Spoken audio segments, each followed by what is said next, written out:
Hi there. Good morning and welcome to the show. And we're having more fun than humans should be allowed to have. But that's pretty much standard procedure for us. My first guest on this show is the star of the motion picture Ordinary People. Please welcome Mary Tyler Moore.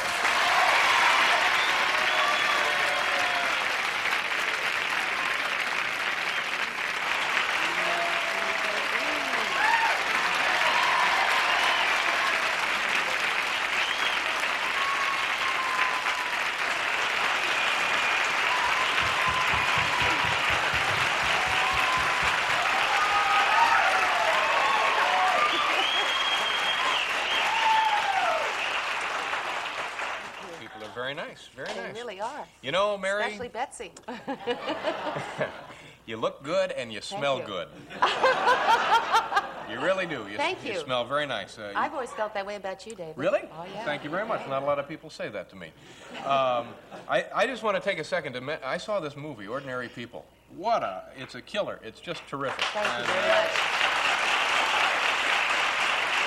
Did you have to wait in line? I waited in line for about an hour. With it was cold and nasty, but that's the kind of dedicated guy you are. Thank you very much. It was worth it. It was wonderful, and you were terrific. Donald Sutherland was terrific. Yeah, and really. Tell me about Timothy Hutton. Timothy Hutton is the most extraordinary actor. He was 19. He just turned 20. He had done a couple of television movies before that, but a rather limited background, and the scope of his performance, I think, is just so incredible. Yeah. He's going to be something to watch. Talent to watch, as they say. It's unbelievable. And a really nice young man. Now, what I forgot about during the course of the movie, which is, I guess, the way it should be, the man who directed it is Robert Redford. Indeed. Now, how can you be in the room with this guy and not feel... Well, how did you feel? It's interesting because he is one of the brightest, most sensitive people I've ever been around. And we would be deeply into conversation and really involved talking. And then every once in a while I'd pull back and I'd say, oh, my God, look at the face. Yeah. It's just amazing. Yeah. He has the demeanor of an unattractive man, one who has had to work on the inside, and not counting what he looks like. How does he smell? Wonderful. Different. Not better, David, just different. This movie, and I know we're not supposed to dwell on this movie, but nobody had an easy job. It was such intensity, but it's not the kind that wears you out. It captivates you. Yeah. Was it tough to do this? It was challenging, yeah, but I love a challenge. It really was extraordinarily good work. And there was a lot of rehearsal and a lot of freedom.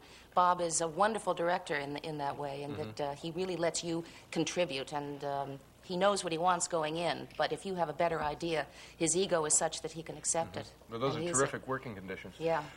We have a snippet of this production that we're going to... A snippet, yes, a tiny excerpt of Ordinary People. So if you folks here in the studio will watch the monitors, and at home, I guess the TV would work. Conrad should get something for my mother and father. He's not supposed to get something for his doctor, is he? I don't think so. I think we should go see him, Beth. Dr. Berger. What? I thought we could all go and see him together. Why? He thinks it's a good idea. Oh, he thinks it's a good idea? What does he know about me, about this family? I've never even met him. Exactly, that's the point. Wouldn't it be easier if we all talked about it in the open? About what? What are we going to talk about? Don't try to change me, Calvin. I don't want any more changes in my life. For God's sake, hasn't enough happened. Let's just hold on to what we've got. Darling, that is what this is for. Maybe you'll get a surprise. I don't want any surprises. I know I'm not perfect. And if I can't go around hugging everybody all the time the way you do, then I'm sorry. I'm not asking you to be perfect. You're missing the point. I don't want to see any doctors or counselors. I'm me. This is my family. And if we have problems, then we will solve those problems in the privacy of our own home, not by running to some kind of specialist every time something goes wrong. Are you folks ready to order? Now, could you give me a couple of minutes, please? Sure. Running to experts every time something goes wrong.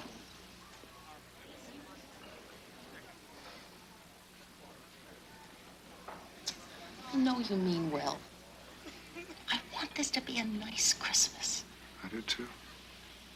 I want all of them to be nice Christmases. We need time together, Calvin, you and I. We have to get away. New Year's.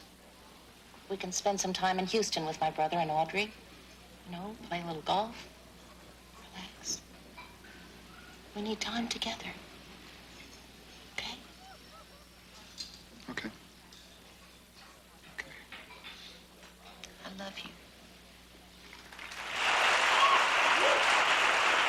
Mary Tyler Moore. And we have to pause for a commercial. I forgot to have you explain to folks what that was about. Maybe you can do that. Too late now. No, she'll do it when we come back.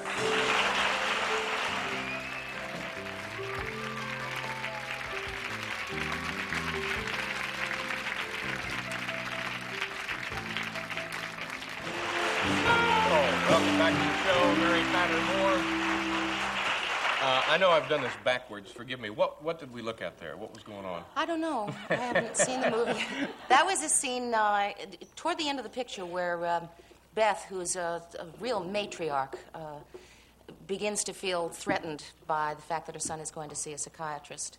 And Calvin is beginning to sense that there's a real problem, not just with the son, but with the relationship that exists between the three of them. Focused mostly on Beth, who's not a good communicator. Yeah.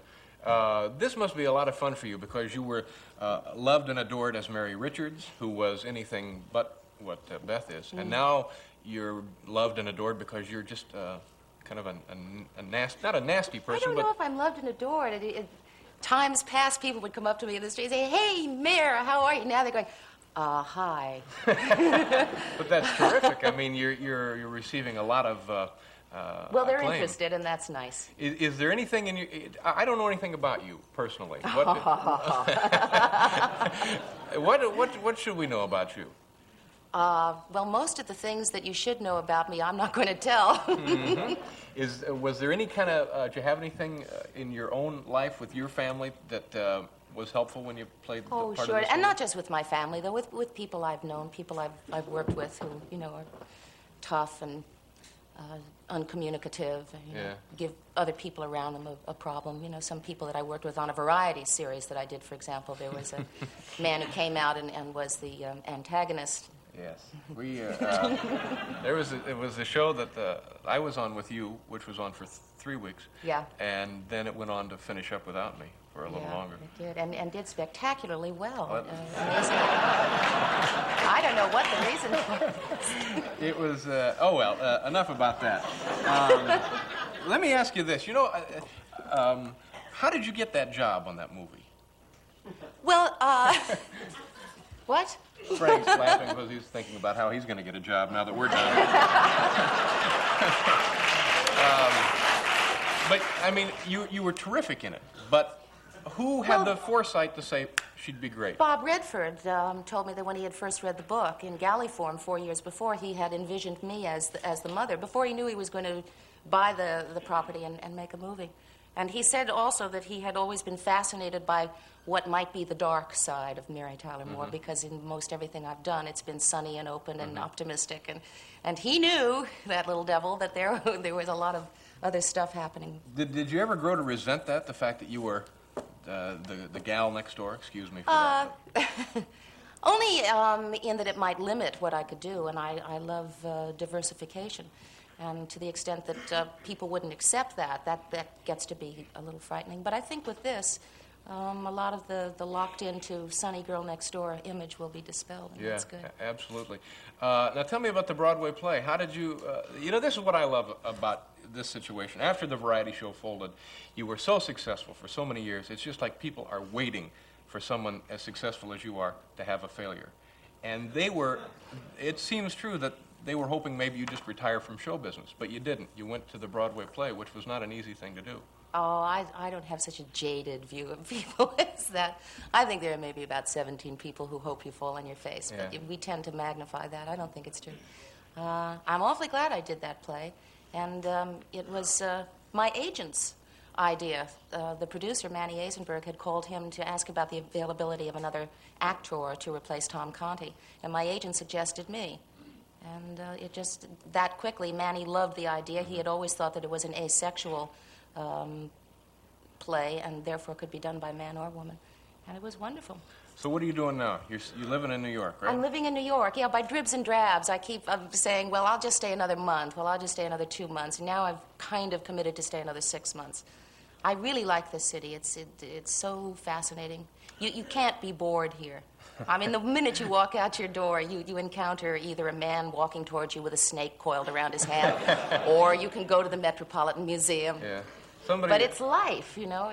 There's a comedian whose name I can't remember now has the great joke. He says, people say New York's not friendly. It's friendly. Go out on the street, they'll touch you. Yeah. Very That's true. friendly place. Well, what are you going to do? Are you going to do more features? I'd like to. I really like that form. I go where the work is, though. It doesn't matter to me whether it's play, Broadway, or play or movie. Yeah.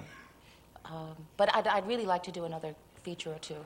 I'd like to do another drama, and then maybe one after that, and someday have somebody say to me, yes, but can you do comedy?